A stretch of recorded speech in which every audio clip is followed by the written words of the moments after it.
À 10 700 mètres au-dessus de la mer du Japon,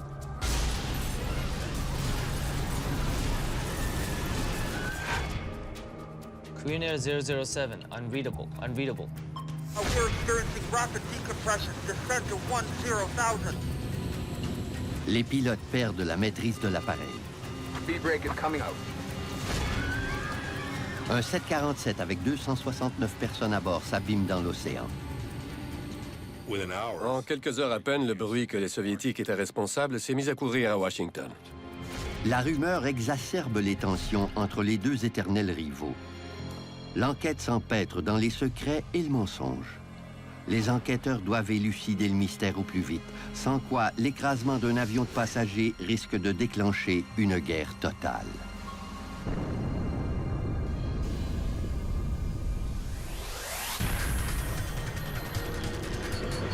Mayday, mayday.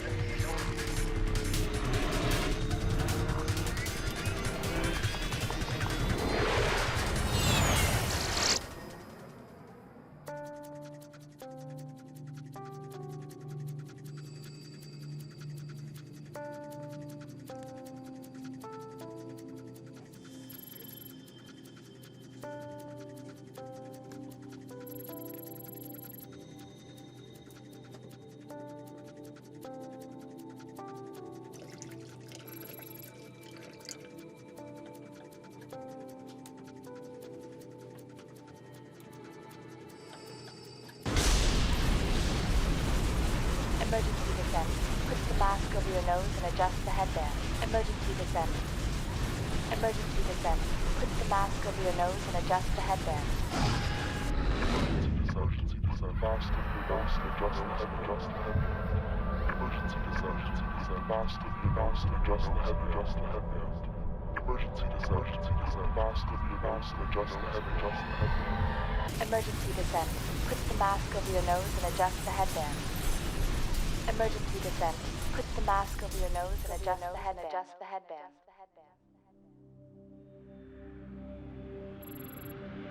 Peu après 2 heures du matin, à bord du vol 007 de KAL.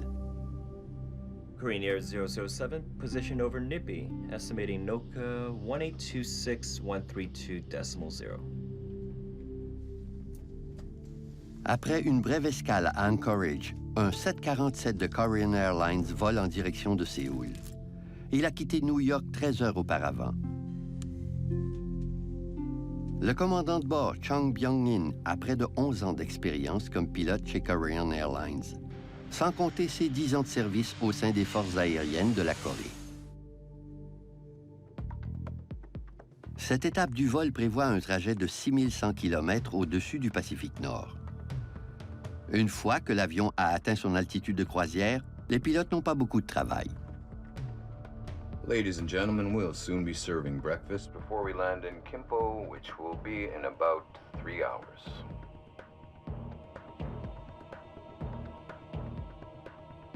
Plusieurs passagers prévoient prendre un vol de correspondance à leur arrivée à Séoul.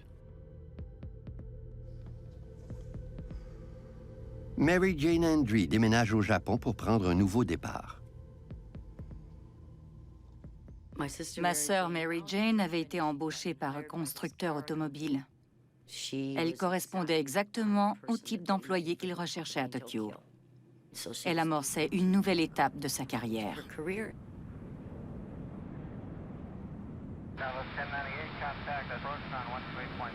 15 minutes derrière le vol 007 se trouve son vol jumeau, KAL 015.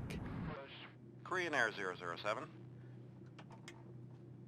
Go ahead, Korean Air 015. What are you doing? Les deux équipages de conduite bavardent pour passer le temps. We're experiencing an unexpectedly strong tailwind. How much of a tailwind? 35 knots from 040.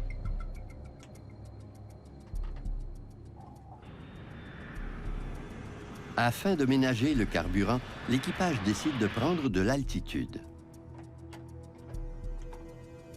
Tokyo Center, Korean Air 007. Korean Air 007, Tokyo. Korean Air 007 requests climb 350. Roger, stand by.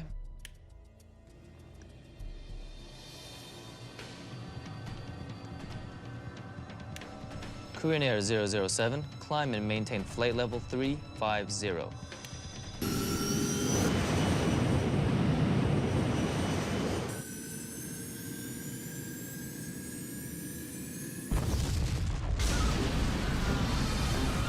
Tout à coup, sans avertissement, ils perdent la maîtrise de l'avion.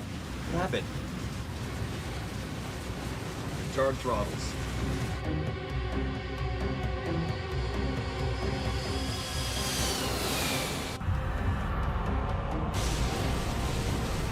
Landing gear. Landing gear. Les pilotes déploient le train d'atterrissage dans l'espoir d'empêcher l'avion de prendre de l'altitude. Altitude is going up. Altitude is going up. Altitude is going up. Speed brake is coming out. I can't descend. This isn't working. This isn't working. Engines are normal, sir. Is it rapid decompression?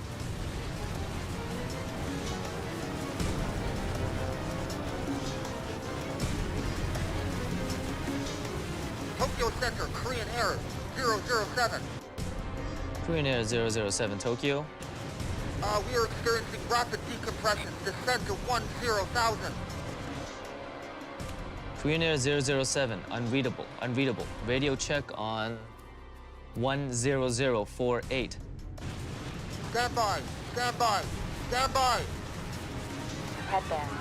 Emergency descent. Korean Air 007, Tokyo.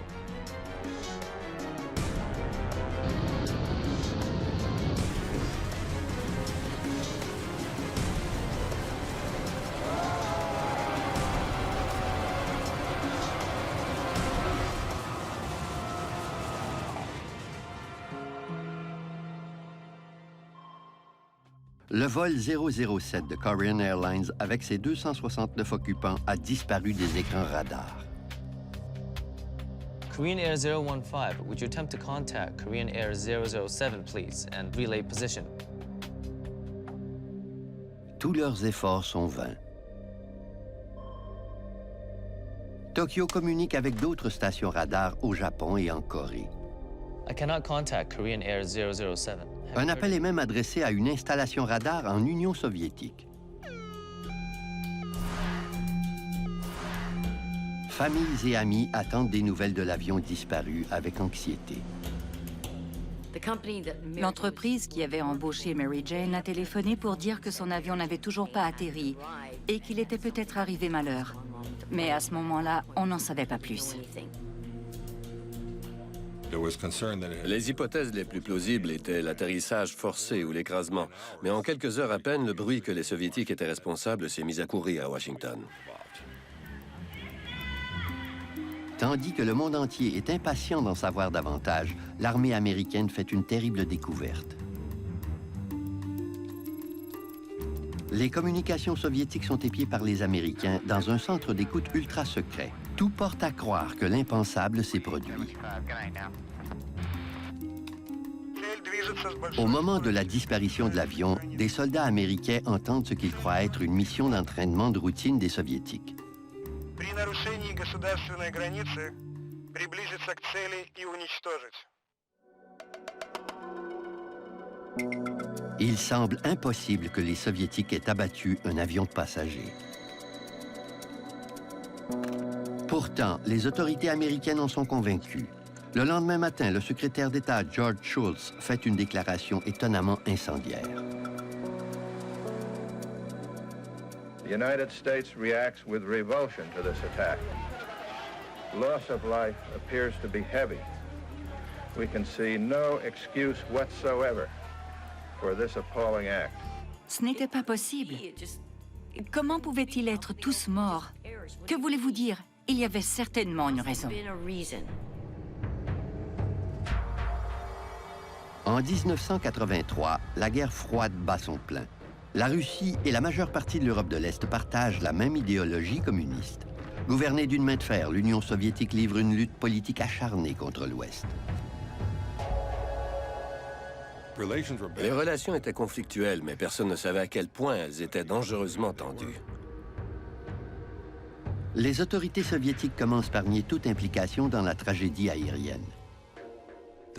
La version de Moscou consistait à dire que l'avion avait été intercepté par leur radar, mais qu'il s'était sauvé malgré leur tentative de l'arrêter. Mais rapidement, les Soviétiques se rétractent et passent aux aveux. Un chasseur à réaction a bel et bien abattu l'avion. Mais ils prétendent que leur geste était tout à fait justifié.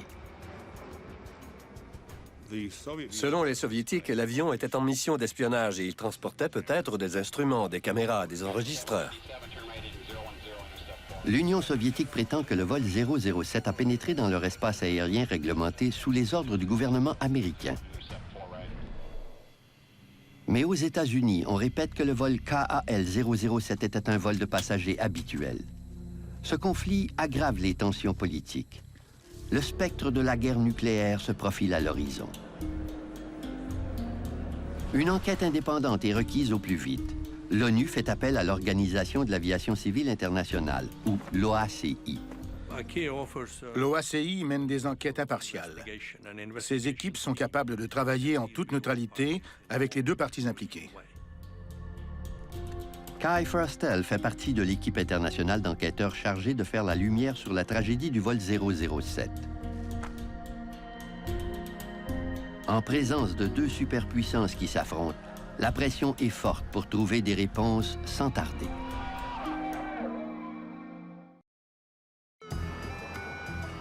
Selon son plan de vol, l'avion de Korean Airlines ne devait pas s'approcher de l'espace aérien soviétique.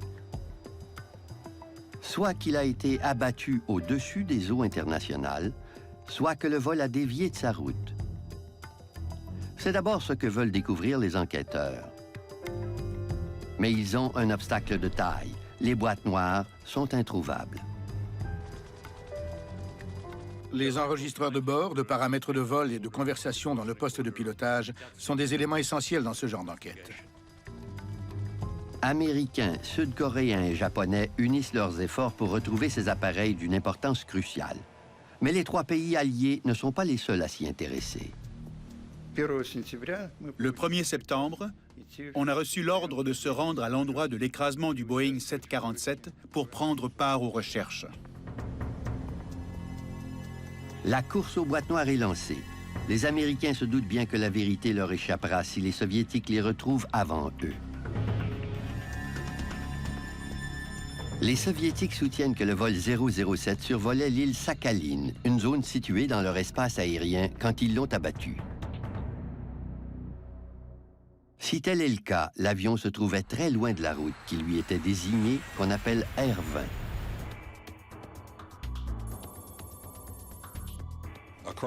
Plusieurs routes survolent le Pacifique Nord. La R20 était celle qui passe le plus près de l'espace aérien soviétique. On la surnommait la route rouge 1. Il fallait, ou plutôt, il aurait fallu prendre davantage de précautions en empruntant cette route. The coordinates they were reporting, put them on course. Le contrôleur aérien de Tokyo, responsable du vol 007, raconte aux enquêteurs que tout semblait se dérouler normalement. Korean Air 007, position over Nippy, estimating NOCA 1826132.0. Les pilotes ont bien dit qu'ils étaient sur la route R20. Mais comme c'est le cas pour tous les avions qui survolent le Pacifique, le vol 007 n'était pas dans la portée radar de Tokyo. Le contrôleur devait se fier uniquement au dire des pilotes, qui pouvaient se tromper quant à leur position. Cette hypothèse tend à se confirmer lorsque les enquêteurs s'entretiennent avec l'équipage du vol de Korean Airlines, qui se trouvait quelques minutes derrière le vol 007.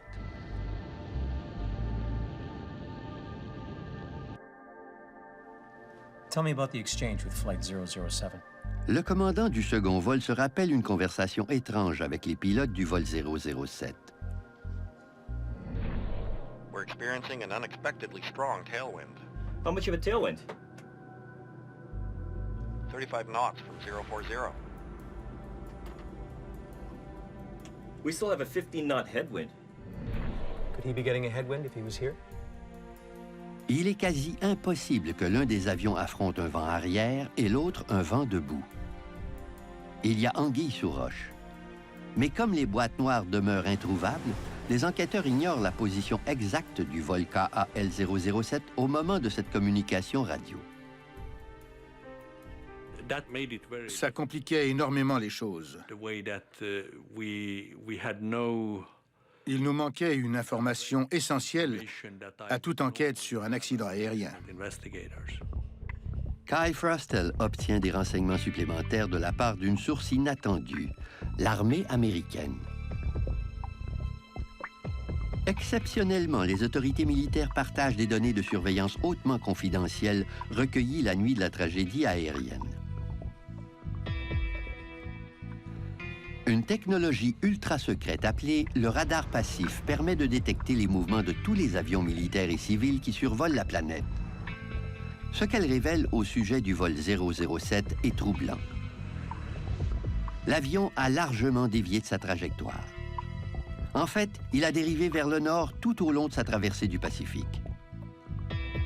Quand il a été abattu, le vol 007 s'était écarté de 560 km au nord de la route R20 et il survolait le territoire soviétique par intermittence. Les Soviétiques disent la vérité. Il fallait maintenant comprendre pourquoi l'avion avait autant dévié de sa trajectoire.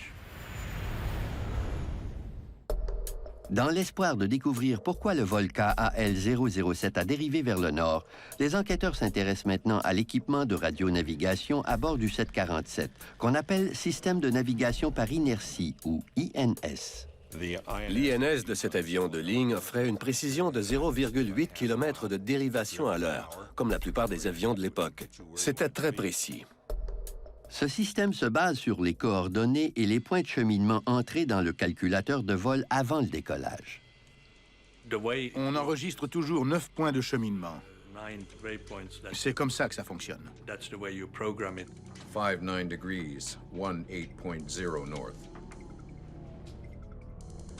Les points de cheminement sont en fait des coordonnées GPS qui portent également des noms comme Bethel, Niva ou Nipi.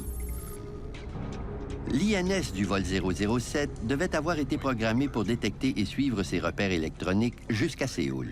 18.0 north.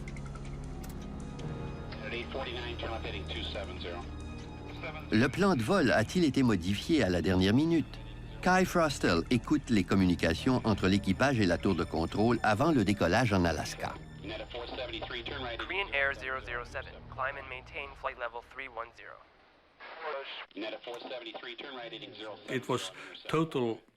C'était la routine habituelle du début à la fin. Il ne s'est rien passé d'exceptionnel, pas plus sur la piste qu'au décollage.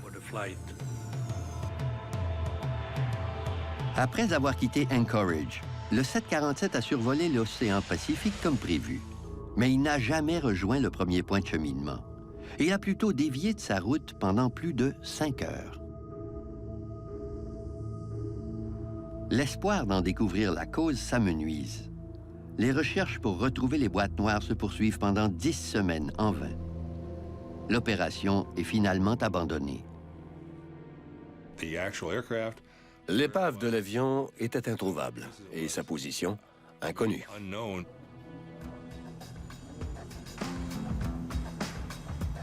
L'enquête piétine. Kai Frostel fait appel au constructeur de l'appareil. Les États-Unis et Boeing m'ont offert de faire une simulation en empruntant la même route que le vol 007. Waypoint number 2. 59 degrees, 18. La reconstitution de l'itinéraire du vol 007 dans un simulateur offre peu d'hypothèses. Une erreur a pu survenir lors de l'entrée des coordonnées dans l'INS. 60 degrees, 47.1 north. Habituellement, le copilote entre les points de cheminement et le commandant s'assure qu'il n'y a pas d'erreur. 60 degrees, 47.1 north, check. Une erreur de programmation de l'INS au poste de stationnement peut avoir mené l'avion dans l'espace aérien soviétique. Okay, let's try the flight in heading mode now. Une seconde hypothèse, moins probable, veut qu'après avoir programmé le système de navigation, les pilotes aient oublié de l'activer. En quittant Anchorage, l'avion aurait dû se fier au cap magnétique pour gagner sa route. Selon la procédure normale, en tout début de vol, les pilotes se servent d'un compas magnétique pour mettre le cap sur la bonne direction. Peu après le décollage, ils doivent activer le système de navigation qui les dirigera vers leur premier point de cheminement. Si le pilote automatique est resté en mode de tenue de cap, l'avion s'est dirigé tout droit dans l'espace aérien soviétique. En se fiant uniquement au cap magnétique, l'avion aurait volé dans la bonne direction tout en empruntant une route bien différente de celle prévue. Si les pilotes ont bel et bien oublié d'activer le pilote automatique en mode INS, ils ont commis une erreur monumentale. À cette étape-ci de l'enquête, Kai Frostel ne peut que spéculer sur la cause de la déviation du vol 007. Mais une autre question est encore plus troublante. Pourquoi les Soviétiques auraient-ils risqué de déclencher une guerre en abattant l'avion? Les Soviétiques ont posé un geste démesuré pour punir l'intrus. C'est comme tirer sur le camelot devant votre maison parce que vous craignez qu'il soit venu pour vous cambrioler.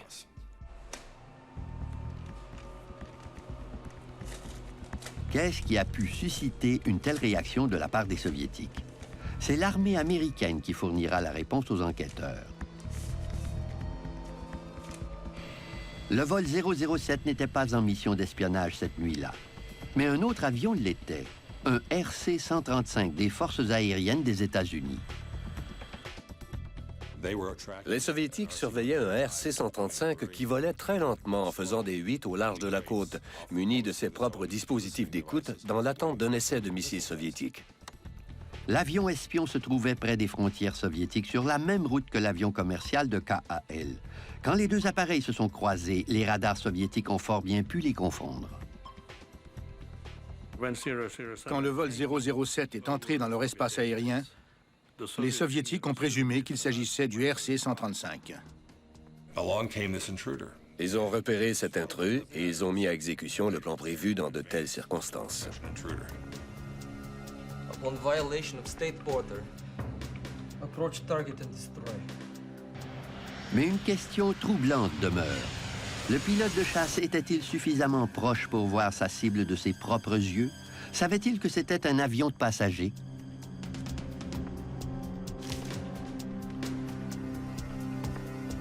La demande d'entretien avec le pilote de chasse Gennady Osipovitch est refusée. Pour le moment, le mystère reste entier. En décembre 1983, moins de 4 mois après la tragédie, l'OACI dévoile les conclusions de son enquête. Malgré l'absence de preuves tangibles, le rapport conclut que le vol 007 est entré accidentellement dans l'espace aérien soviétique en raison d'une erreur de pilotage dans l'opération du système de navigation. Je dirais que c'était l'hypothèse la plus plausible compte tenu des informations factuelles dont on disposait en 1983. Ils ont conclu que l'avion s'était retrouvé là par accident. En ce qui me concerne, cette explication n'était pas satisfaisante. On était convaincus qu'il fallait poursuivre l'enquête. La clé de l'énigme se cache toujours dans les boîtes noires de l'avion qu'on croit disparues à jamais dans les profondeurs de l'océan.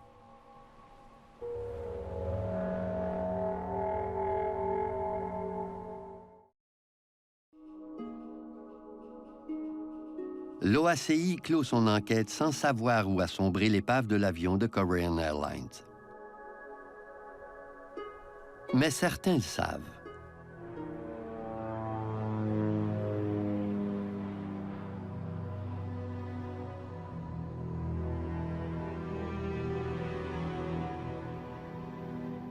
De hauts gradés soviétiques cachent le fait qu'un mois après la tragédie, ils ont retrouvé non seulement l'épave, mais aussi les fameuses boîtes noires.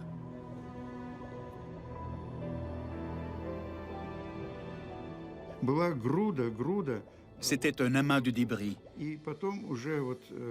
Ils ont fouillé dedans à main nue jusqu'à ce qu'ils trouvent les boîtes noires. Il y en avait 2.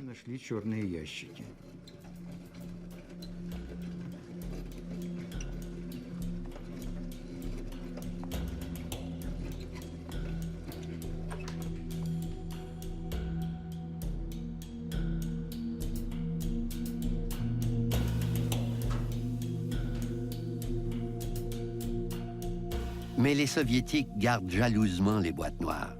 Les renseignements sont rangés en lieu sûr.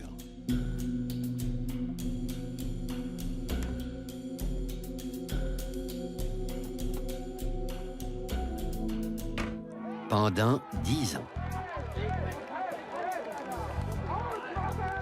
Au tournant de la décennie, on célèbre la fin de la guerre froide dans l'allégresse.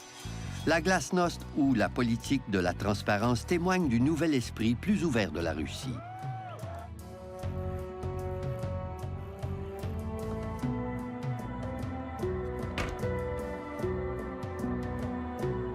Impatient de rompre avec le passé, le nouveau gouvernement de Moscou décide d'exposer la vérité. Le dévoilement des boîtes noires était une surprise totale. Tout à coup, elle permettait d'espérer de vraies explications. Je savais que j'apprendrais quelque chose. J'avais hâte d'écouter les enregistrements et comparer les faits avec nos conclusions de 1983. Lors d'une cérémonie officielle à Séoul en 1992, le dirigeant russe Boris Eltsine remet les enregistreurs de vol tant attendus. Un général du KGB est venu me voir et il m'a dit « Vous ne me connaissez probablement pas, mais ces boîtes noires étaient dans le coffre-fort de mon bureau depuis 10 ans. Je savais que c'était un secret international important et ça m'ennuyait énormément. Chaque matin, en arrivant au travail, je regardais mon coffre-fort en sachant que les boîtes noires s'y trouvaient. » Il a ajouté que j'allais peut-être être surpris, mais que c'était le plus beau jour de sa vie.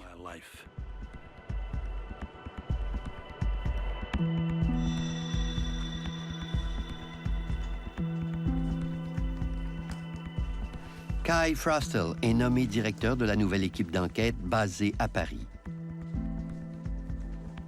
Et preuve que les temps ont bien changé, Vladimir Kaufman, un expert russe en électrique aéronautique, joint les rangs de l'équipe.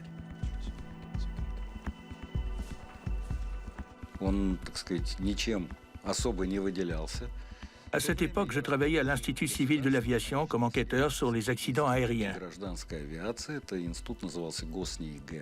C'était une enquête internationale très complexe.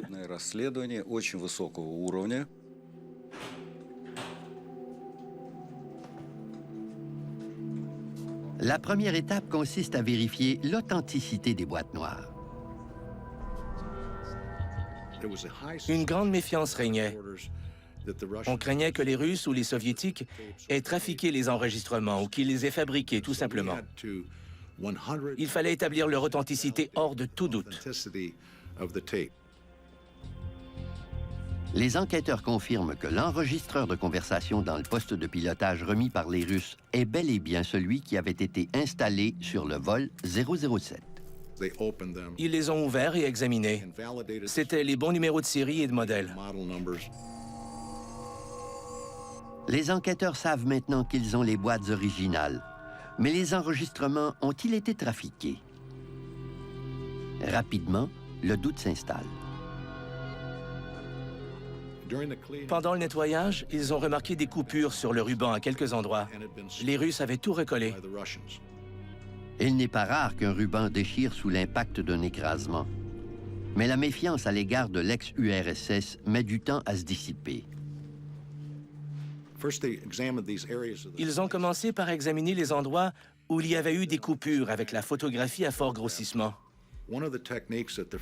Les Français disposaient d'une technique encore inconnue aux États-Unis. Un fort grossissement optique permettait de voir les ondes magnétiques. L'analyse confirme qu'aucune donnée n'a été effacée ou ajoutée sur les enregistrements aux endroits recollés. Les enquêteurs peuvent enfin écouter les enregistrements en sachant que chacun des mots est authentique. What? It's already time for breakfast. What do you know?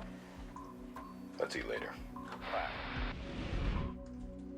Mais ils n'entendent que des conversations futiles entre les membres de l'équipage. I heard there's a currency exchange at the airport. What kind of money? Dollars to Korean money. It's in the domestic building. Back to 010, intercept 4 right, American 737. Absolument rien ne laisse croire qu'il s'agit d'une mission d'espionnage. C'était une conversation tout à fait banale. Soit que les gars étaient d'excellents acteurs, soit qu'ils n'avaient pas la moindre idée de leur position. Malheureusement, je crois qu'ils n'en savaient rien. 59 degrees, 18.0 north.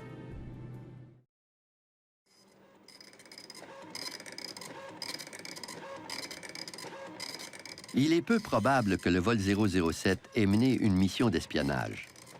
Mais l'avion a bel et bien été surpris dans l'espace aérien soviétique. Les enquêteurs ont toujours soupçonné les pilotes d'avoir mal programmé leur système de navigation ou d'avoir laissé le pilote automatique dans le mode de tenue de cap. L'enregistreur de données de vol leur a fourni enfin une réponse sans équivoque. Il a révélé que l'appareil était resté en mode de tenue du cap magnétique de son départ d'Anchorage jusqu'à la toute fin. C'est ce qui explique leur importante déviation. Now passing 500. Les pilotes du vol 007 n'ont jamais activé le système de navigation des points de cheminement. L'INS n'était pas défectueux. Il avait été correctement programmé et la route prévue était la bonne. Mais le pilote automatique n'a pas suivi les directives de l'INS parce qu'il est resté en mode compas. So it's only telling them where they're supposed to be. Les enquêteurs apprennent que même si l'avion suivait le cap magnétique au lieu des points de cheminement, l'ordinateur continuait d'afficher les points de cheminement prévus, même si l'appareil en était bien loin.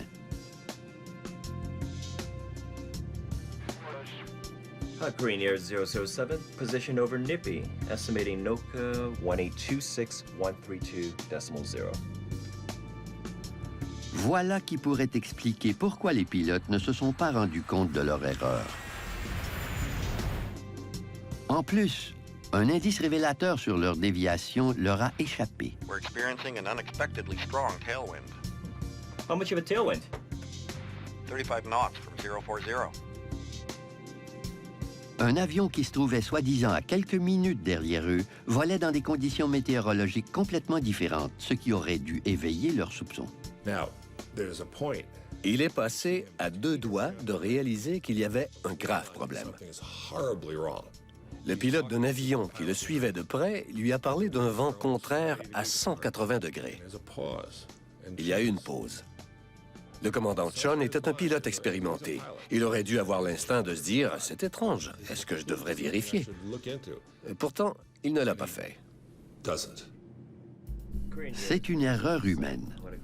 Des pilotes trop sur 2 en pleine nuit n'ont pas réglé le pilote automatique sous le bon mode. Ils ne se sont jamais rendus compte qu'ils déviaient dangereusement de leur route. L'erreur est humaine. D'excellents pilotes font des erreurs un jour ou l'autre. Et de moins bons pilotes aussi. Tout le monde fait des erreurs. Les enquêteurs mettent côte à côte les enregistrements du vol 07 et les communications soviétiques interceptées par l'armée américaine. Ils obtiennent ainsi un portrait détaillé de la tragédie du 1er septembre 1983. Les pilotes étaient persuadés d'être sur la bonne route, mais après 3 heures de vol, le système de référence de cap magnétique les entraîne à leur insu dans l'espace aérien soviétique au-dessus de Kamtchatka. Au même moment, les militaires soviétiques surveillaient attentivement un avion de reconnaissance américain. Il y avait bel et bien un avion espion dans le ciel ce jour-là, et les 2 appareils se ressemblaient. Quand le vol de Korean Airlines a franchi la frontière, ils l'ont confondu avec l'avion espion. Tandis que les passagers s'assoupissent pour le long trajet, les Soviétiques ordonnent le décollage immédiat de chasseurs pour intercepter l'intrus. L'identité de l'avion était inconnue. Il y avait peut-être des indices montrant qu'il s'agissait d'un avion civil égaré et non pas de R-135. Mais les Soviétiques n'ont pas eu le temps de réfléchir. Target traveling at high speed and approaching border. Mais les chasseurs ne sont pas assez rapides. Le vol 007 quitte l'espace aérien soviétique et poursuit sa route en direction de Séoul. Ils ont cru qu'il leur avait fait peur et que tout était fini. Malheureusement pour les occupants de l'avion, ce n'était pas le cas. Le vol 007 s'apprête à survoler l'île Sakhaline dans quelques secondes. À Sakhaline, ils étaient prêts.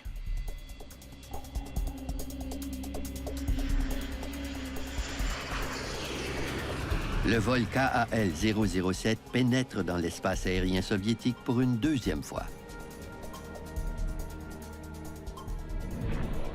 Ladies and gentlemen, we'll soon be serving breakfast before we land in Kimpo, which will be in about 3 hours. Target traveling at high speed and approaching border. Target is on your heading. I can see it both visually and on the screen. Le major Gennady Osipovitch, le pilote de chasse en tête du convoi, établit le contact visuel avec le vol 007. Give warning burst with cannon. Mais l'avertissement passe inaperçu.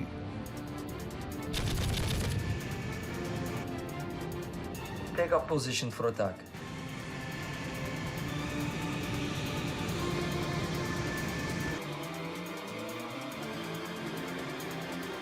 Approach target and destroy. Roger, locked on already. Executed launch.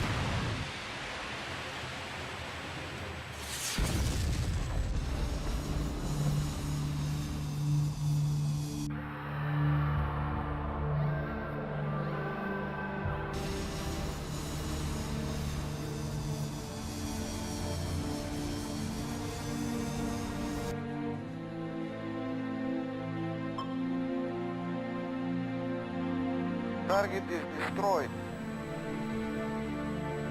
Le pilote du chasseur croyait que le 747 était un avion espion ennemi. 10 ans après avoir abattu le vol KAL-007, le pilote raconte enfin sa version des faits.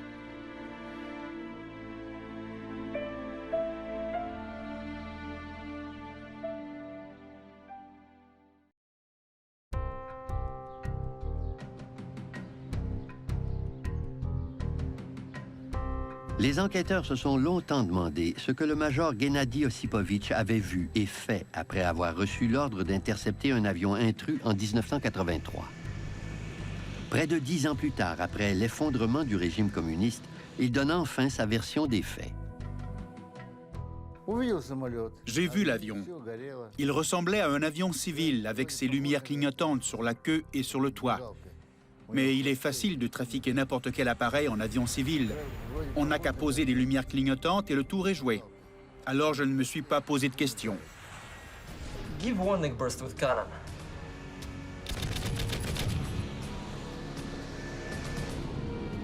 Habituellement, les tirs d'avertissement s'accompagnent de traceuses qui laissent derrière elles un sillage lumineux. Or, le major Osipovitch n'avait pas de traceuse dans son canon. Ils étaient censés avoir des traceuses, mais ils n'en avaient pas reçu depuis 6 mois. Mais même sans traceuse, le major Osipovitch estime que les pilotes du 747 auraient dû le voir. Quand je l'ai rattrapé, je volais comme ça, et lui comme ça. Comment a-t-il pu ne pas me voir? Mes lumières étaient allumées et je respectais le protocole. Il aurait dû me voir.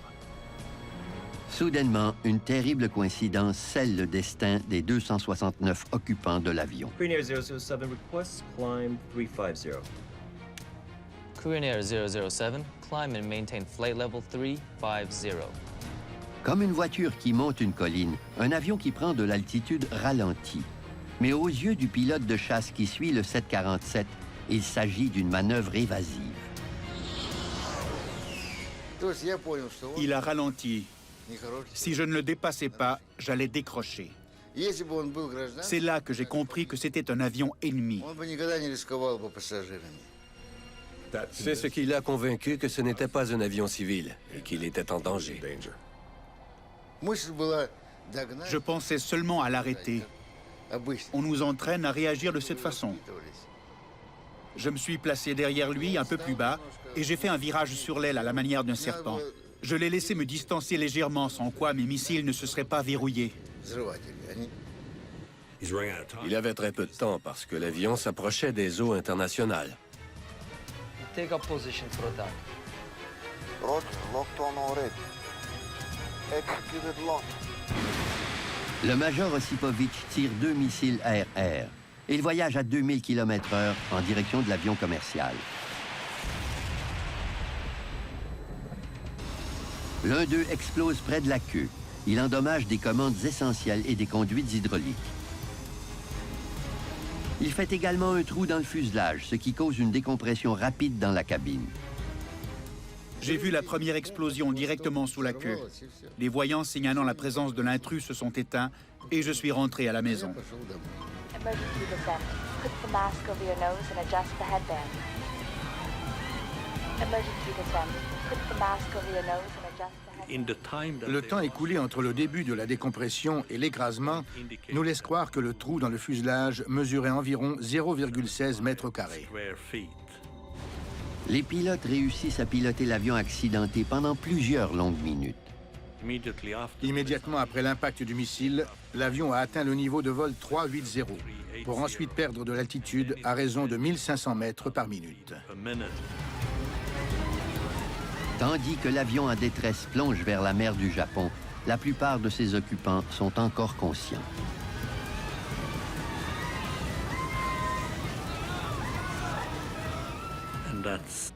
C'est à ce moment-là que l'enregistrement a cessé.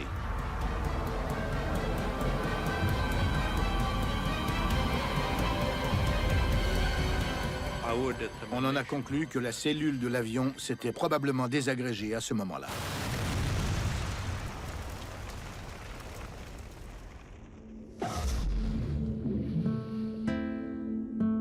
Aujourd'hui encore, le major Gennady Osipovitch est convaincu d'avoir abattu un avion espion.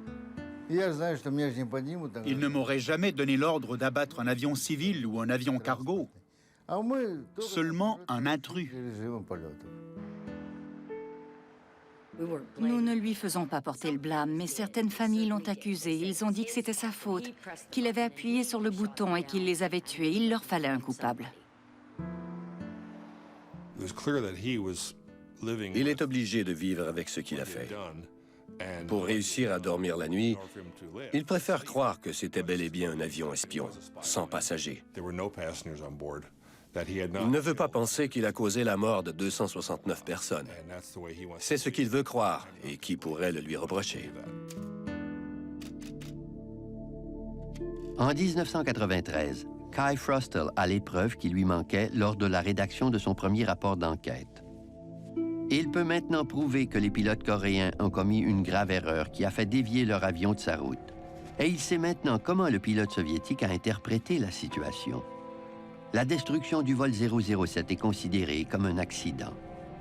Kai Frostel recommande que tous les avions de passagers soient dotés d'un voyant clair, indiquant que le pilote automatique est en mode de tenue de cap. La tragédie du vol 007 aurait pu être évitée, et c'est ça le plus terrible. C'est le résultat d'une suite d'erreurs et de malheureuses coïncidences. Quand ma sœur Mary Jane m'a dit au revoir à l'aéroport, elle m'a serré tellement fort dans ses bras que je lui ai dit « Mary Jane, j'ai l'impression que je ne te reverrai plus jamais. » Le vol de Korean Airlines m'a beaucoup affecté. Je ne l'ai jamais oublié. Et c'est un souvenir qui demeure triste. Je suis de tout cœur avec les familles des disparus, à qui j'ai offert mes condoléances.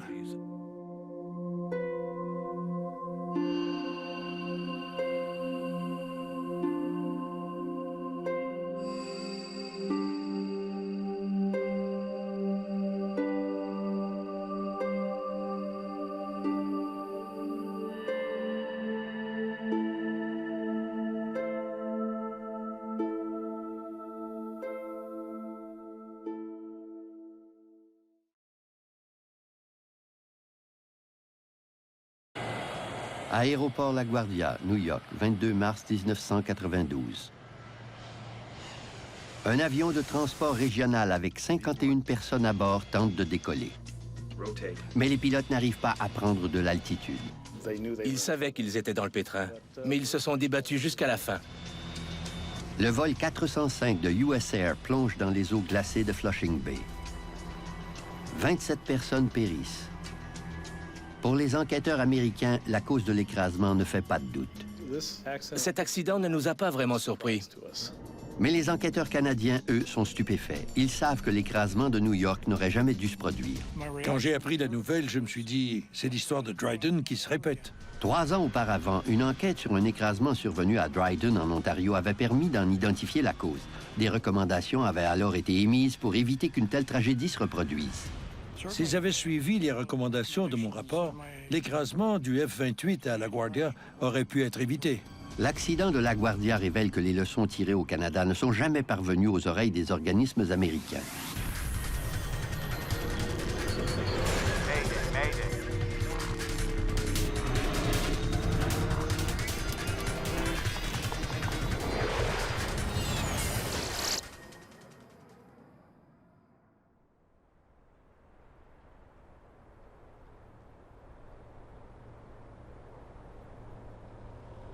Le 10 mars 1989, il est 11h39 à l'aéroport de Dryden, en Ontario. Une neige fine tombe sur la piste, tandis que le vol 1363 d'Air Ontario, effectuant la liaison Thunder Bay-Winnipeg, fait escale dans la petite ville isolée du nord de la province. Les passagers demeurent à bord de l'avion pendant le ravitaillement en carburant.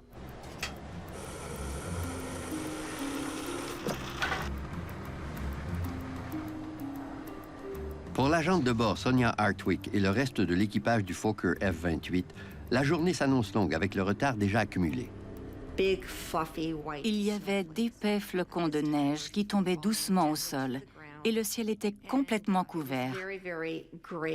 Je me doutais qu'on aurait encore du retard. I can't see us making it to Winnipeg on time. Kenora Dryden, it's Ontario 363. Ontario 363, Kenora. We've got quite a front. Pendant que le copilote Kate Mills s'informe des conditions météorologiques, le commandant George Morwood revient de l'aéroport où il a passé un coup de fil. It's getting worse. What's the latest? And it won't clear till late afternoon. Check that. Quite heavy snow. Looks like it's going to be a bad one. But still within our takeoff limits. Well, that's good. We got a lot of people who want to make their connectors. Let's hope it holds. La température frôle le point de congélation et la visibilité est de plus en plus réduite. Si l'avion ne décolle pas au plus vite, il risque de rester cloué au sol un bon moment.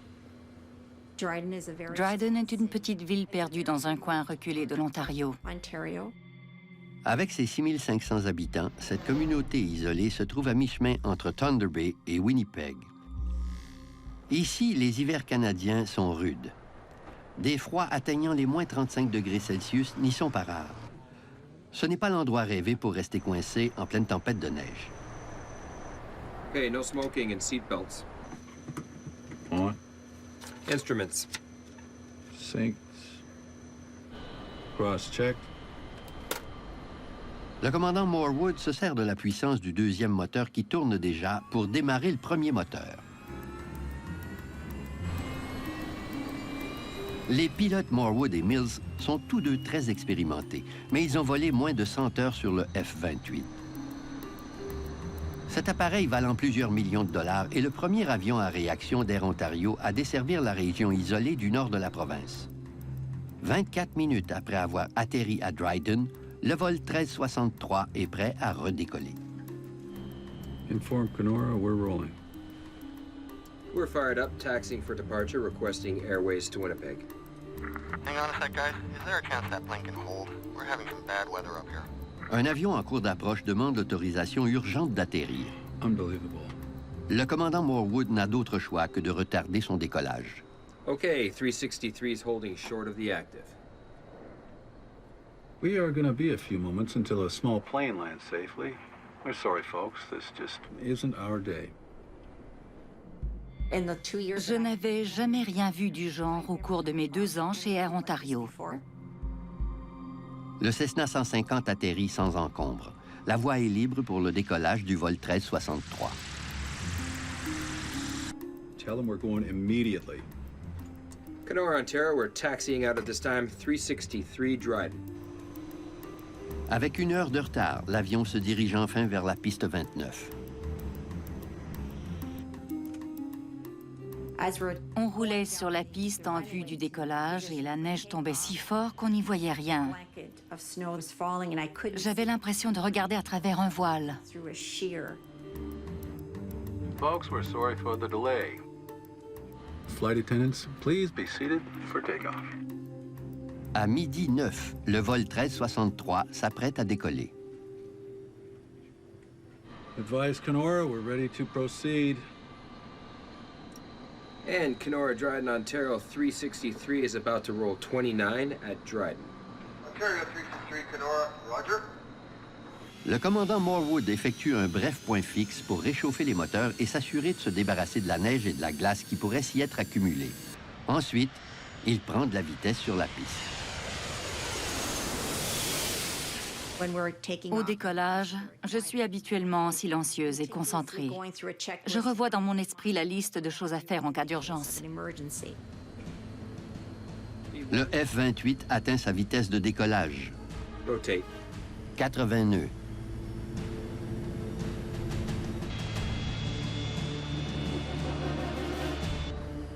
On a décollé très lentement. Les moteurs manquaient de puissance, comme quelqu'un qui gravit une colline lentement, sans vigueur.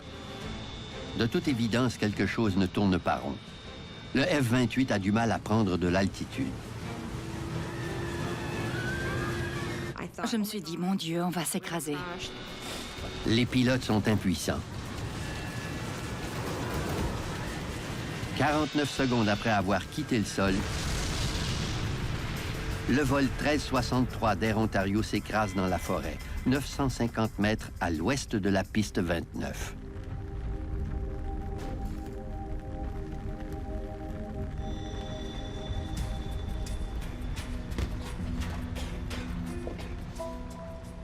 Il y avait des débris de l'appareil partout autour de moi.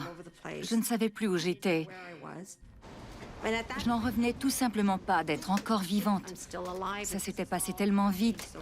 Il y avait des flammes et des explosions. Je me suis dit, oh mon Dieu, l'avion est plein de carburant.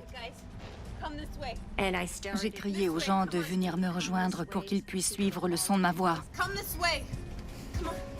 Les passagers se ruent vers la sortie avant que les flammes se propagent.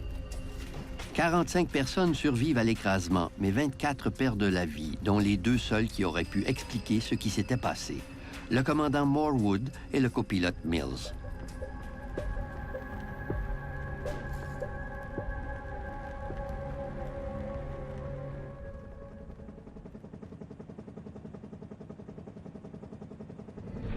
Les équipes de secours se précipitent sur le lieu de l'écrasement du vol 1363 d'Air Ontario. Les blessés sont transportés à l'hôpital de Dryden.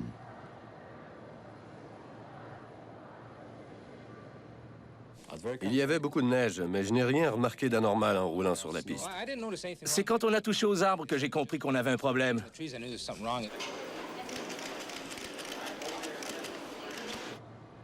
En moins de 24 heures, une équipe d'enquêteurs du Bureau de la sécurité des transports du Canada est dépêchée sur les lieux.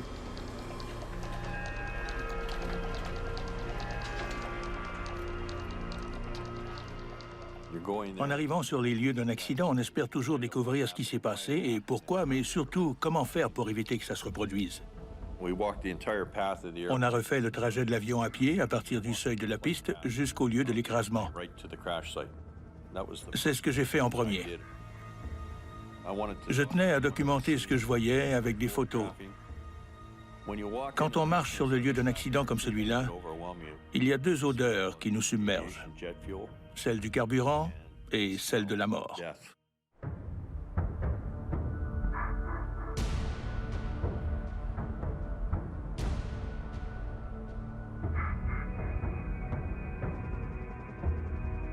L'état des arbres au bout de la piste 29 révèle de précieux indices sur les causes de l'écrasement du F-28 à l'enquêteur David Rohrer et à son équipe.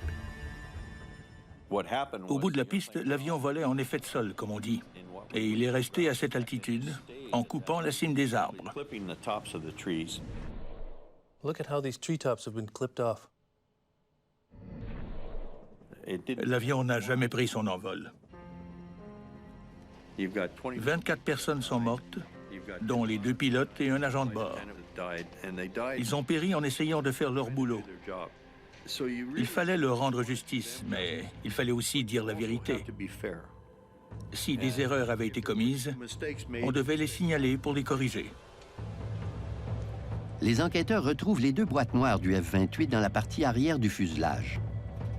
L'enregistreur de bord et l'enregistreur de conversation de poste de pilotage.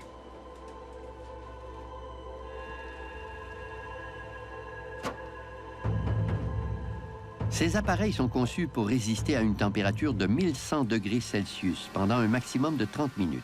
Les enquêteurs sont frustrés d'apprendre que les rubans de millard des enregistreurs ont été lourdement endommagés par la chaleur.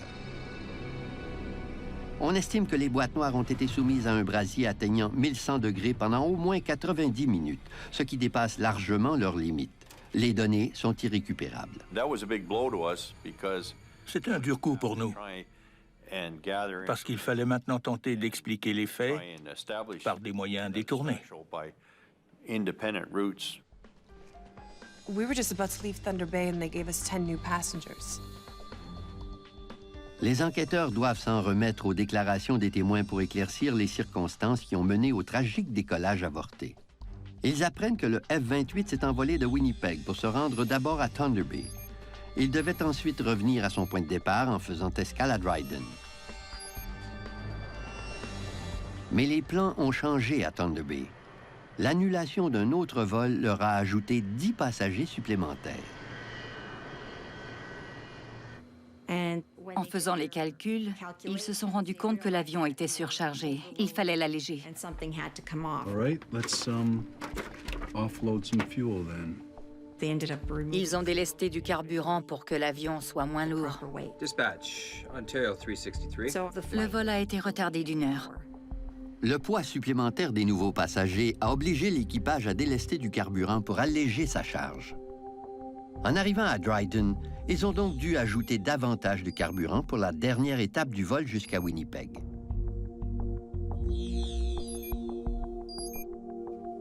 L'enquêteur Rohrer se demande si cet imprévu a pu occasionner un mauvais calcul de masse et centrage.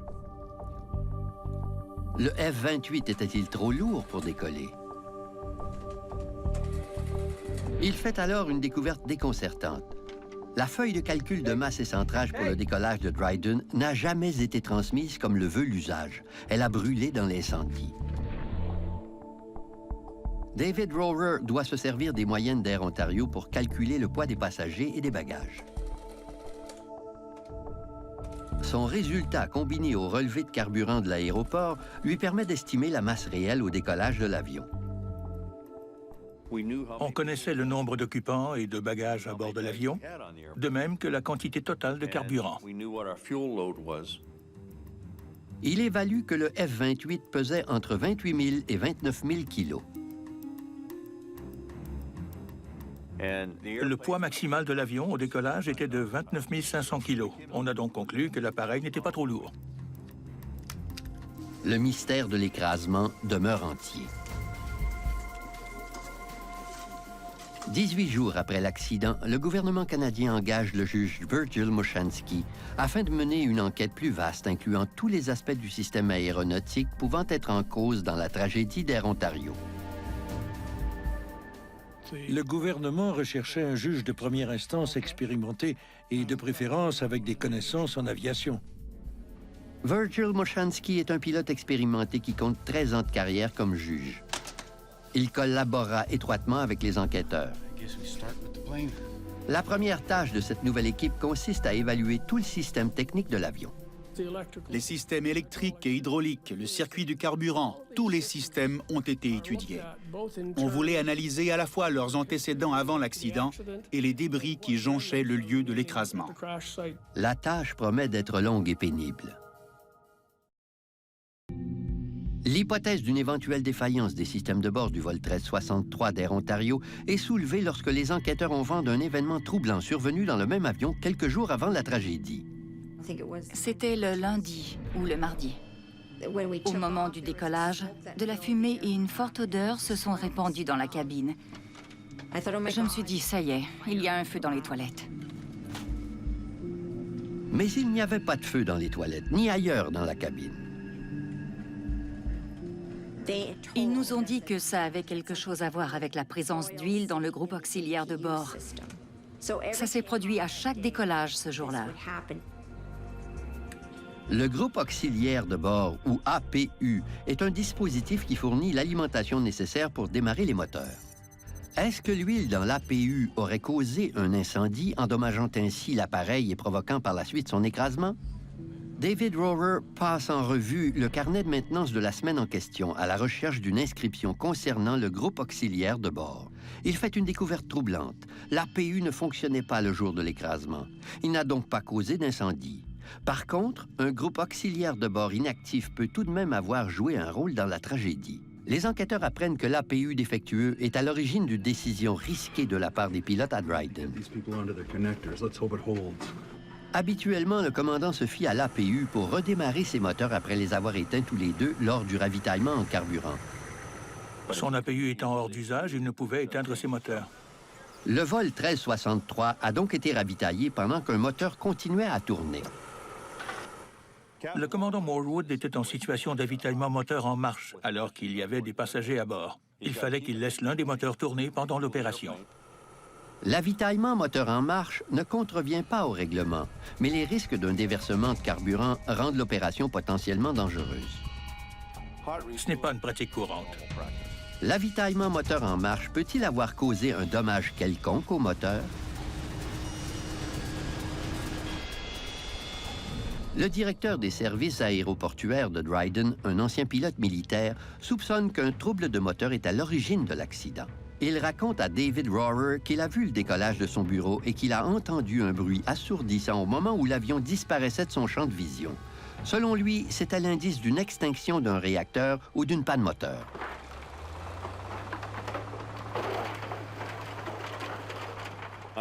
J'étais conscient qu'il s'agissait d'une enquête qui ferait grand bruit et qui susciterait probablement la controverse.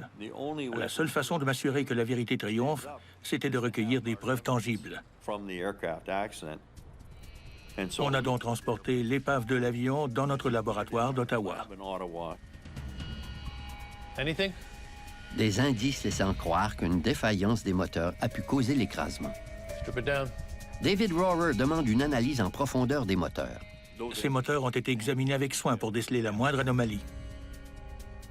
Il constate que les deux moteurs Rolls-Royce du F-28 n'ont subi que des dommages mineurs. Il n'y a aucune trace d'un incendie moteur et rien ne laisse croire à une défaillance des moteurs.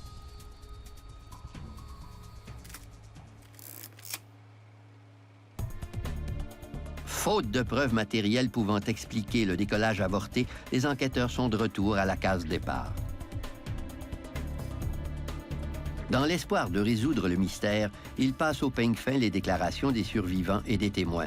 Une constante s'en dégage. Ils ont tous raconté qu'il y avait de la neige et de la glace sur les ailes quand l'avion a tenté de décoller.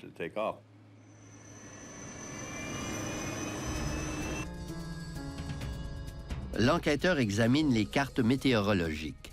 On disposait d'excellents renseignements météo. Les cartes montrent que la visibilité s'est considérablement réduite en raison de la tempête de neige, passant de 4 km à moins d'1 km au cours des 30 minutes que le F-28 a attendu sur la piste. Même s'il était toujours possible de trouver d'autres facteurs, on savait que la neige et la glace sur les ailes avaient joué un rôle dans l'écrasement. Sonia Hartwick raconte aux enquêteurs qu'elle a remarqué un fait inhabituel lors du décollage. Je me suis aperçue que les ailes étaient devenues complètement lustrées. Elles étaient recouvertes de glace étincelante. Les enquêteurs consultent les manuels du F-28 pour étudier son système de dégivrage. Ils apprennent que seuls les bords d'attaque des ailes sont protégés. Les bords d'attaque des ailes de l'appareil étaient chauffés. Le chauffage provenait de l'air de prélèvement du compresseur du réacteur. On a retrouvé les valves qui permettent à l'air de se rendre au bord d'attaque.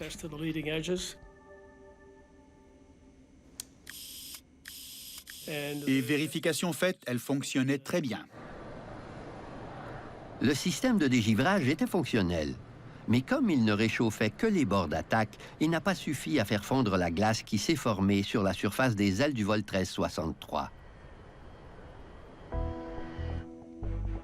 Les enquêteurs soupçonnent que cette accumulation de neige et de glace, un phénomène que les experts appellent la contamination de l'aile, est en grande partie responsable de la tragédie. Afin de vérifier cette hypothèse, David Rohrer et son équipe s'entretiennent avec des ingénieurs de Fokker. Thanks for coming. Curious to see what you have. Jack Van Hanks, l'ingénieur en chef, disposait d'études poussées et d'une multitude de données aérodynamiques sur les effets de la contamination de l'aile sur un appareil F-28. Les ingénieurs de Fokker ont effectué des simulations de l'écrasement. Ils ont réussi à recueillir d'excellentes informations sur la performance de l'appareil en reproduisant les conditions précises auxquelles l'avion de Dryden a été soumis, notamment le poids et les intempéries. Les enquêteurs font alors une découverte cruciale au sujet du F-28. En raison de l'angle de ses ailes, une infime quantité de glace risque de faire décrocher l'avion.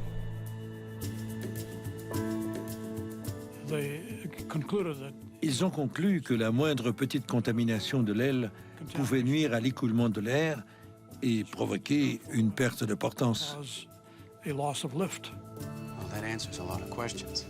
La simulation confirme les récits des témoins. À peine envolé, l'avion s'est mis à tanguer. Il a perdu sa portance et il a foncé sur les arbres en ralentissant jusqu'à ce qu'il s'écrase. Les enquêteurs sont maintenant convaincus que la contamination des ailes est à l'origine de l'écrasement. Mais ils ignorent toujours pourquoi l'avion n'a pas été dégivré avant le décollage. Presque tous les aéroports situés en région froide, dont celui de Dryden, sont pourvus de l'équipement nécessaire pour dégivrer les avions. Mais le commandant Morwood n'a jamais demandé le dégivrage de son avion. It's getting worse. What's the latest? Check that. Les enquêteurs veulent comprendre pourquoi il a risqué sa propre vie Let's hope it holds.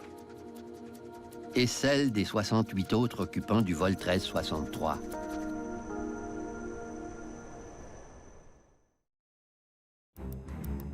Les enquêteurs de l'écrasement de Dryden fouillent le passé du commandant Morwood.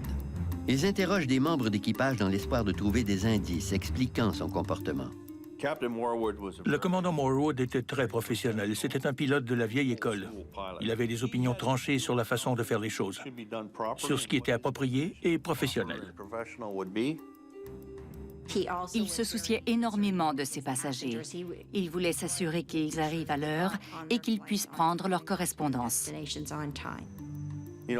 Air Ontario était une compagnie en croissance. C'était sa première incursion dans le monde des avions en réaction. Je suis convaincu que le commandant Morwood se disait souvent « Ce n'est pas comme ça que je ferai les choses ». Et je suis sûr qu'il ne se gênait pas pour le dire à ses supérieurs. Le commandant Morwood a souvent retardé ou annulé des vols en raison du verglas. David Rohrer est perplexe. Pourquoi n'a-t-il pas demandé un dégivrage à Dryden? Un autre pilote qui se trouvait à Dryden ce jour-là fournit une piste de réponse à l'enquêteur. Il a entendu Morwood passer un coup de fil à Air Ontario.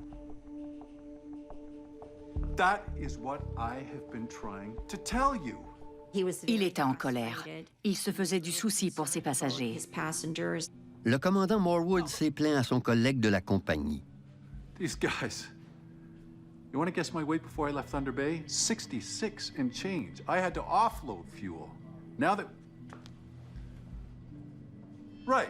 So now what am I supposed to do? No. You figure it out. Des témoins ont remarqué qu'il était furieux en sortant de l'aéroport. Les enquêteurs se demandent ce qui a pu mettre le commandant Morwood dans un tel état. Ils tentent de reconstituer les faits et gestes du pilote au cours de la journée du 10 mars. C'était le 5e jour d'une longue semaine pour le commandant Morwood. Il devait partir en vacances de ski le lendemain avec sa famille. Avant son premier vol de la journée, il apprend que l'APU de l'avion ne fonctionne toujours pas. Ensuite, une fois rendu à Thunder Bay, une autre tuile lui tombe sur la tête. Après le ravitaillement en carburant, on lui annonce que 10 passagers supplémentaires embarquent à bord de l'avion. Il doit délester du carburant, une opération qui prend un certain temps. There goes the schedule. Let's offload some fuel then. L'avion quitte donc Thunder Bay avec du retard. Dispatch, Ontario 363. Le commandant Morwood n'était pas du genre à apprécier les retards. L'avion est en route pour Dryden, mais avec 1 heure de retard, les prévisions météo reçues par l'équipage ne sont plus exactes. La pluie fine et le brouillard ne sont pas au rendez-vous. Le commandant Morwood aurait dû être prévenu que de la pluie verglaçante tombait sur Dryden, mais il n'en savait rien. Tandis que le vol 1363 atterrit à Dryden, le temps se gâte de minute en minute. L'avion attend sur la piste pendant 30 minutes. La neige s'accumule sur les ailes. I gotta talk to somebody about this. Les enquêteurs ne sauront jamais à quel point la tempête inquiétait le commandant Morwood. Mais certains indices laissent croire qu'il était préoccupé. En interrogeant le préposé au ravitaillement en carburant, David Rohrer apprend que le pilote a abordé la question du dégivrage peu de temps avant le décollage. Is there de-icing available? Le préposé raconte qu'il lui a pointé du doigt le personnel de piste responsable du dégivrage. Le préposé avance une hypothèse plausible qui expliquerait pourquoi le commandant n'a pas procédé au dégivrage de l'appareil. Un règlement d'Air Ontario lui interdit de dégivrer pendant qu'un moteur tourne. Le liquide de dégivrage pourrait s'infiltrer dans les moteurs et se retrouver dans le système de climatisation de l'avion, ce qui serait extrêmement nocif pour les occupants de la cabine. Et si le commandant Morwood avait éteint ses 2 moteurs, il lui aurait été impossible de redémarrer l'avion. Un groupe de démarrage au sol est le seul autre moyen de démarrer un avion sur la piste, en fournissant l'air comprimé nécessaire.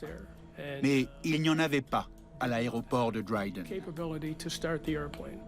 Il aurait fallu faire venir l'équipement de Winnipeg. C'était une solution coûteuse. S'il avait éteint le moteur, l'avion aurait été cloué au sol à Dryden, ce qui impliquait de payer les frais d'hôtel des passagers. C'était une dépense importante pour la compagnie, et il en aurait été responsable. No. You figure it out. Selon moi, sa conversation téléphonique portait là-dessus. Il a manifesté son mécontentement, mais il s'est résigné. It's getting worse. What's the latest? Quite heavy snow. Looks like it's going to be a bad one. It's still within our takeoff limits. Well, that's good. We got a lot of people who want to make their connectors. Let's hope it holds. Même si la quantité de neige sur les ailes ne dépasse pas la limite permise, c'est ce qui se dissimule sous cette neige qui condamnera l'avion. Le carburant qui se loge dans les ailes peut atteindre une température de moins 40 degrés Celsius. Ce liquide glacial refroidit la surface métallique des ailes. Quand la neige touche cette surface extrêmement froide, elle gèle instantanément en formant une mince couche de givre. Ce phénomène porte le nom d'imprégnation par le froid. C'est ce qui perturbe l'écoulement de l'air sur les ailes et qui empêche l'avion de décoller. Tell them we're going immediately. Kenora, Ontario, we're taxiing out at this time 360. Une seule raison peut expliquer sa décision de décoller, d'après moi. Il n'a pas pensé au phénomène de l'avion imprégné de froid et au givre qui s'était accumulé sur les ailes. Advise Kenora, we're ready to proceed. And Kenora, Dryden, Ontario. Refusant peut-être de prendre le risque d'éteindre son moteur, le commandant Morwood décide de s'envoler pour Winnipeg sans dégivrer son avion. Il a dû conclure que la glace allait se détacher au décollage. C'est là qu'il a commis une erreur tragique. Mais selon Virgil Moshansky, malgré son erreur, le commandant Morwood n'est pas le seul responsable de l'écrasement. Ce n'est pas simplement une erreur de pilotage. L'accident a été causé par une série de facteurs.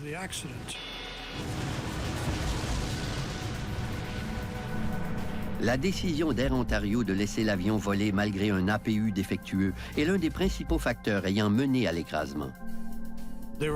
Ils ont reporté plusieurs travaux de maintenance qui auraient dû être faits. Mais en raison d'une pénurie de pièces, ils quémandaient auprès des autres opérateurs de F-28 à travers le Canada pour leur emprunter des pièces. C'était une très mauvaise stratégie de la part de la direction d'Air Ontario. L'enquête conclut qu'Air Ontario a fait preuve de négligence en ne pensant qu'aux résultats financiers. Ainsi, l'entreprise a mis la vie de ses passagers et de ses employés en danger. Comme le F-28 était un nouvel appareil de la flotte d'Air Ontario, il faisait voler un équipage après l'autre, sans répit. Il fallait à tout prix rentabiliser l'achat de l'appareil. Après une longue réflexion sur les circonstances de cet accident, j'en suis venu à la conclusion que plusieurs autres mains avaient actionné la manette des gaz.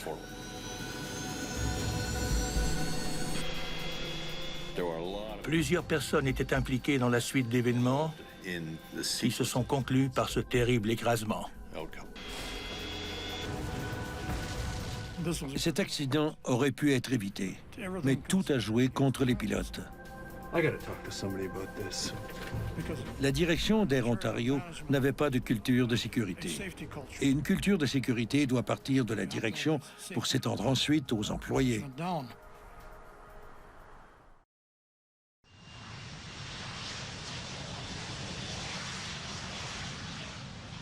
Sachant qu'il y a plusieurs dizaines de F-28 qui volent dans le ciel aux quatre coins du monde, le juge Virgil Moshansky pose un geste inhabituel.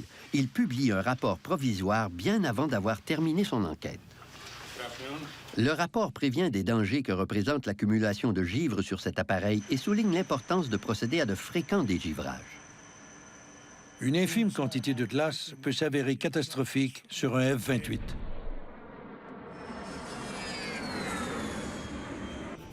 Mais 15 mois plus tard, il est évident que les recommandations de Virgil Moshansky n'ont pas eu d'écho. Le 22 mars 1992, le vol 405 de US Air s'apprête à effectuer la liaison New York-Cleveland. L'avion est un Fokker F-28 et il neige. Il fait moins 1 degré Celsius. À 21 h, l'appareil est dégivré une seconde fois depuis son arrivée de Floride. Au cours de la dernière heure, il est tombé 2,5 cm de neige et la tempête fait toujours rage. US Air 405, clear to taxi, runway 13. Les pilotes se préparent pour le décollage. Le vol 405 a 1h45 de retard quand le commandant de bord Wallace Major commence à rouler en direction de la piste 13. Tout à coup, contre toute attente, US Air 405, turn left into hold short of Echo. Left on the inner to hold short of Echo. à 21h07, le vol 405 est contraint d'attendre sur la voie de circulation près de la piste 13. 23 longues minutes s'écoulent. Le copilote John Rashuba allume les feux pour éclairer ses ailes. Il vérifie ensuite si l'aile droite est recouverte de givre. Elle lui semble bien dégagée. Pretty good to me as far as I can see. US Air 405, runway 13, clear for takeoff. Il s'est écoulé 35 minutes depuis le dernier dégivrage, mais les pilotes n'en demandent pas un autre. Takeoff thrusts set. Temps OK. Tout se passe comme prévu. Quand tout à coup... V1. Rotate. Une fois que le F-28 a atteint son point de cabrage,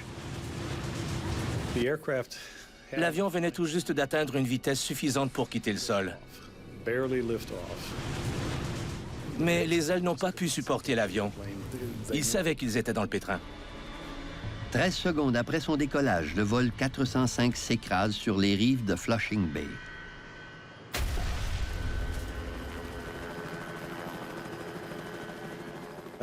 Les pilotes ne réalisent jamais qu'ils vont s'écraser. Ils ont tenté de sauver l'avion jusqu'à la toute fin.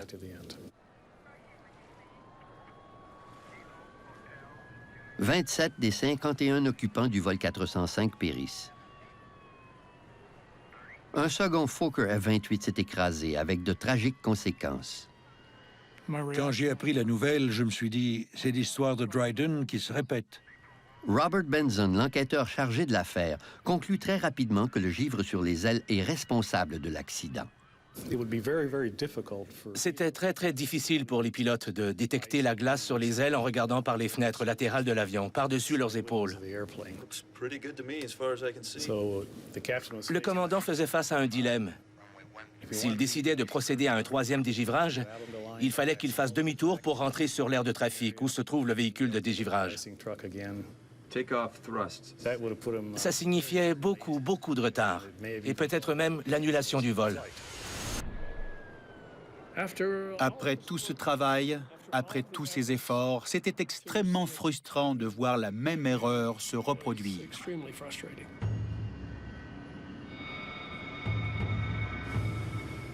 Il n'y avait pas de règlement en vigueur obligeant l'équipage à demander un autre dégivrage après cette attente prolongée. Pourtant, dans son rapport provisoire, le juge Moshansky avait mentionné les risques inhérents aux longues attentes. S'ils avaient suivi les recommandations de mon second rapport provisoire, cet écrasement aurait pu être évité.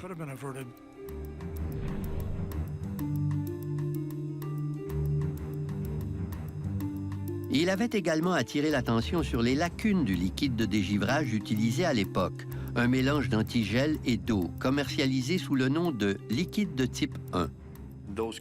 Ces produits chimiques ont comme effet de nettoyer les ailes lors de l'accélération sur la piste. Comme elles ne sont plus contaminées par la glace, les ailes peuvent jouer leur rôle et soulever l'avion. Le liquide en question doit être chauffé pour dégivrer les différentes surfaces de l'avion, mais son efficacité est de courte durée. Le liquide de type 1 avait une durée d'efficacité d'une quinzaine de minutes dans les meilleures conditions. Dans de mauvaises conditions, comme la pluie verglaçante, la durée de son efficacité se réduisait à 6 minutes. Au cours de l'enquête sur l'écrasement d'Air Ontario, l'équipe de Virgil Moshansky en arrive à une conclusion sans équivoque sur l'efficacité du liquide de type 1. Même si le commandant Morwood avait fait dégivrer son avion à Dryden, ça n'aurait peut-être rien changé. Hang on a sec, guys. Is there a chance that plane can hold? We're having some bad weather up here. Unbelievable.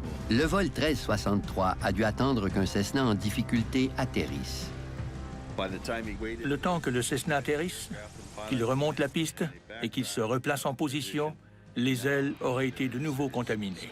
La tempête de neige battait son plein. Si le commandant Morwood avait procédé à un dégivrage pendant ces 30 minutes d'attente au sol, le délai aurait probablement été suffisamment long pour que le liquide ne serve plus à rien. Les ailes se seraient recouvertes de nouveau d'une mince couche de glace.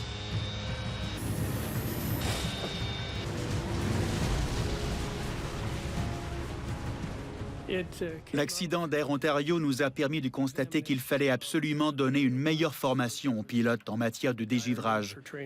Plus précisément quant au fonctionnement du système et quant à la durée de protection de l'avion.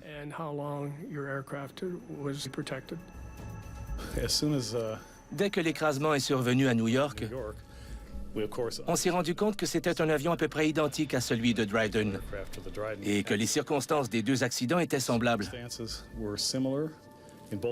Le rapport de la commission d'enquête sur Dryden est un tour de force qui nous a énormément aidé à mener notre propre enquête.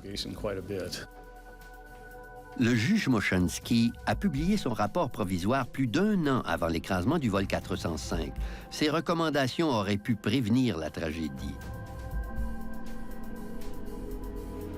Virgil Moshansky découvrira que c'est un manque de communication qui a coûté la vie à 27 personnes à New York.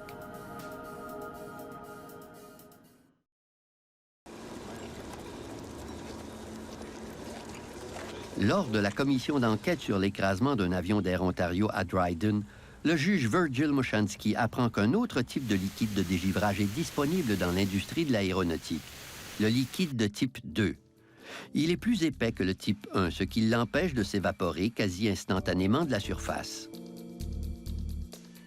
Le liquide de type 2 est une substance beaucoup plus visqueuse. On l'a déjà comparé à du mucus. Avec une efficacité pouvant durer jusqu'à 45 minutes, ce liquide empêche la formation de givre et dégage les surfaces de l'avion au décollage. 15 mois avant l'écrasement de US Air, Le commissaire Moshansky a recommandé l'usage du liquide plus épais, celui de type 2. Les enquêteurs examinent également les pratiques de dégivrage ayant cours à l'aéroport Pearson de Toronto. On a attendu qu'une pluie verglaçante tombe et on a demandé à des caméramans de filmer un avion qui s'envolait à destination des Caraïbes. Les enquêteurs découvrent qu'il s'écoule un délai alarmant entre le dégivrage et le décollage. Entre le moment où l'avion a été dégivré au poste de stationnement et le décollage, il s'est écoulé 41 minutes. Il était donc évident que des avions s'envolaient de Toronto avec des ailes partiellement ou largement contaminées.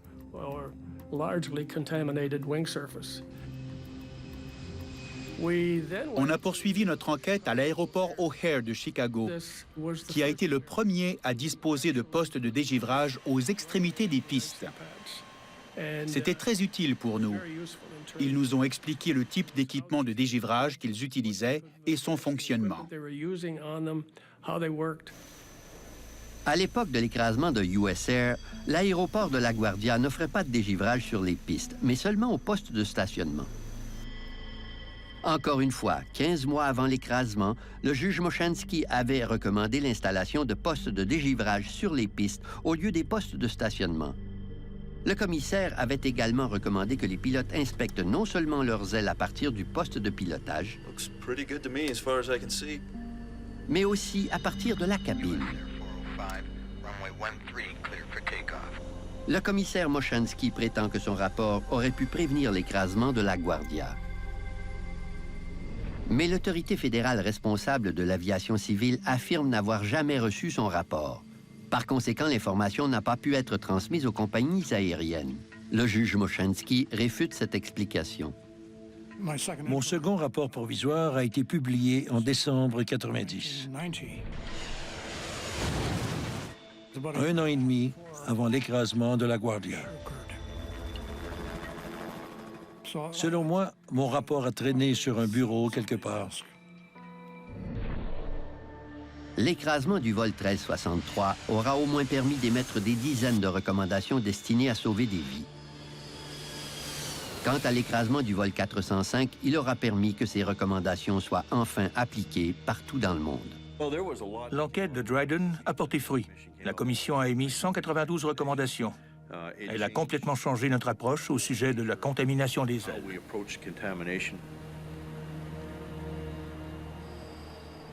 Maintenant, on retrouve des postes de dégivrage à l'extrémité des pistes. Les avions peuvent donc être dégivrés juste avant leur décollage. C'est grâce à la commission d'enquête sur Dryden. Aujourd'hui, la plupart des compagnies aériennes utilisent un nouveau liquide de dégivrage. Le liquide de dégivrage de type 4 dure plus longtemps. Il peut adhérer à l'aile d'un avion pendant 2 heures. Sans oublier que les contrôleurs aériens doivent maintenant dire aux pilotes quel sera leur temps d'attente après l'opération de dégivrage. L'enquête sur l'accident de Dryden a été la première à s'intéresser non seulement à ce qui s'est passé avec cet avion, mais aussi au rôle qu'a joué la culture organisationnelle dans l'écrasement. Les chefs de direction ont bien compris qu'ils ne pouvaient plus se défiler quand un accident survenait. Le manufacturier néerlandais Fokker a fait faillite en 1996. Malgré cela, on comptait encore 55 Fokker F-28 en service dans le monde en 2009, surtout dans des climats plus doux. Plus personne ne devrait perdre la vie en raison d'un problème de contamination des ailes quand il y a de la neige ou du verglas. On a appris de nos erreurs.